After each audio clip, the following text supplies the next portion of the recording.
السلام علیکم۔ آج کی اس نشست میں ہم ایک بہت اہم فقہی موضوع پر بات کریں گے اور وہ ہے حیض سے متعلق احکام اور مسائل۔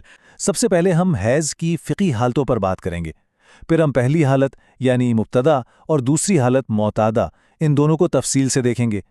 اس کے بعد ہم عادت میں تبدیلی کے احکام پر غور کریں گے اور آخر میں تمام اہم اصولوں کا ایک خلاصہ کریں گے۔ تو آئیے شروع کرتے ہیں۔ دیکھیں، اسلامی فقہ میں حیض کے احکام کو سمجھنے کے لیے سب سے پہلے خواتین کی حالت کو دو بنیادی قسموں میں تقسیم کیا جاتا ہے۔ یہ تقسیم اس لیے اہم ہے کیونکہ ہر حالت کے اپنے خاص اصول ہوتے ہیں۔ جی، تو یہ دو حالتیں ہیں۔ پہلی ہے مبتدا یعنی وہ خاتون جنہیں پہلی بار حیض کا تجربہ ہو رہا ہے، اور دوسری ہے معتادہ یعنی وہ جن کی ایک عادت بن چکی ہے، ایک معمول قائم ہو چکا ہے۔ اب یہ جاننا بہت ضروری ہے کہ کون سی حالت لاگو ہوتی ہے، کیونکہ اسی سے صحیح حکم کا تعین ہوتا ہے۔ اچھا، تو اب ہم پہلی حالت کو ذرا تفصیل سے دیکھتے ہیں، یعنی مبتدا۔ یہ وہ حالت ہے جب ایک خاتون کو زندگی میں پہلی بار حیض آتا ہے اور اس کے لیے کچھ خاص شرائط اور احکام ہیں۔ مبتدات کے احکام ایک بہت ہی اہم بات پر منحصر ہوتے ہیں، اور وہ یہ ہے کہ کیا وہ خون کی کیفیات، جیسے اس کا رنگ کیسا ہے یا وہ کتنا گاڑھا ہے، اس میں فرق کر سکتی ہیں یا نہیں۔ اسی ایک بات کی بنیاد پر ان کے لیے دو الگ الگ صورتیں بن جاتی ہیں۔ جی، تو یہ دو صورتیں ہیں۔ ایک ہے ممائزہ یعنی وہ خاتون جو خون کی صفات کو پہچان سکتی ہیں، اور دوسری ہیں غیر ممائزہ جو ایسا نہیں کر سکتی۔ اب دونوں کے لیے حکم تھوڑا مختلف ہے جس پر عمل کرنا ضروری ہے۔ اگر ممیزہ کا معاملہ ہے تو اصول بہت سیدھا سا ہے۔ جب تک انہیں حیض کی مخصوص صفات والا خون آتا رہے گا، مطلب گہرے رنگ کا یا گاڑھا، تب تک وہ اسے حیض ہی سمجھیں گی۔ جیسے ہی خون کی کیفیت بدلے گی تو حکم بھی بدل جائے گا۔ اچھا، اب اگر صورتحال یہ ہے کہ خاتون غیر ممیزہ ہیں یعنی وہ خون کی صفات میں فرق نہیں کر سکتی، تو یہاں حکم بدل جاتا ہے۔ اس حالت میں وہ اپنے گھر کی خواتین جیسے کہ والدہ یا بہنیں ان کی جو حیض کی عادت ہے اس کو بنیاد بنائیں گی۔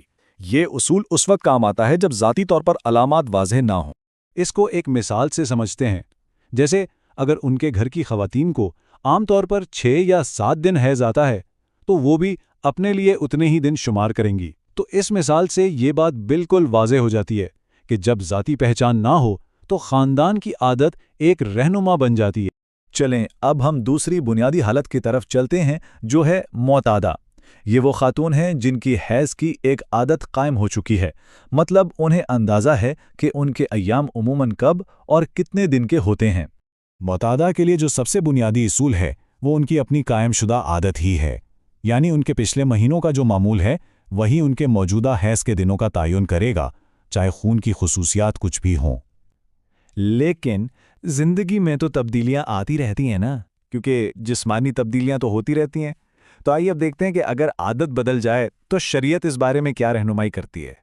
جب ایک معتادہ کی عادت میں کوئی تبدیلی آتی ہے تو حکم کا فیصلہ کرنے کے لیے ہم واپس اسی بنیادی نقطے پر آتے ہیں، کیا وہ خون کی صفات میں فرق کر سکتی ہیں یا نہیں۔ یہاں یہ بات اہم ہے کہ خون کی صفات کو پہچاننے کی صلاحیت ان کی پرانی عادت پر فوقیت رکھتی ہے۔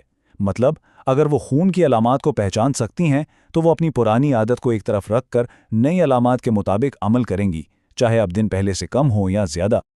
اچھا، اب ایک بہت دلچسپ اور اہم صورتحال کو دیکھتے ہیں۔ فرض کریں ایک معتادہ خاتون ہے جو خون میں فرق نہیں کر سکتی اور ان کی عادت میں تبدیلی آ گئی ہیں، دن بے قاعدہ ہو گئے ہیں، تو اب حکم کیا ہوگا؟ یہ ٹیبل اسی کی وضاحت کرتا ہے۔ مثال کے طور پر مان لیں کہ ان کی پچھلی عادت 7 دن کی تھی، لیکن اب خون 8 یا 9 دن تک آ رہا ہے، تو ایسی صورت میں وہ صرف پہلے 7 دن کو ہی حیض شمار کریں گی۔ اس کے بعد جو خون آئے گا اسے استحاضہ سمجھا جائے گا اور اس میں عبادات جاری رہتی ہیں۔ چلیں جی، اس کے جو اہم ترین نکات ہیں ان کا ایک خلاصہ کر لیتے ہیں تاکہ یہ سارے اصول ذہن میں اچھی طرح بیٹھ جائیں۔ سب سے پہلی بات، خاتون یا تو مبتدات ہوتی ہیں یا معتادہ۔ دوسری بات، خون کی صفات میں فرق کرنے کی صلاحیت یعنی تمیز، یہ ایک بہت کلیدی عنصر ہے۔ تیسرا اصول، معتادہ کے لیے ان کی اپنی عادت ہی سب سے بڑی رہنما ہے۔ اور چوتھا اور آخری نقطہ، اگر عادت بدل جائے اور خون میں فرق کرنا بھی ممکن نہ ہو تو پھر پچھلی معلوم عادت پر ہی عمل کیا جائے گا۔ یہ 4 اصول ہیں جو زیادہ تر حالات میں رہنمائی کے لیے کافی ہیں۔ اور آخر میں یہ سمجھنا بہت ضروری ہے کہ ان اصولوں کو جاننے کا مقصد صرف علمی معلومات حاصل کرنا نہیں ہے، بلکہ اپنی عبادات کو پورے یقین اور ذہنی سکون کے ساتھ ادا کرنا ہے۔ جب کسی کو اپنے جسمانی حالات کے بارے میں صحیح شرعی علم ہوتا ہے تو وہ بہت اعتماد کے ساتھ اپنے دینی فرائض انجام دے سکتا ہے۔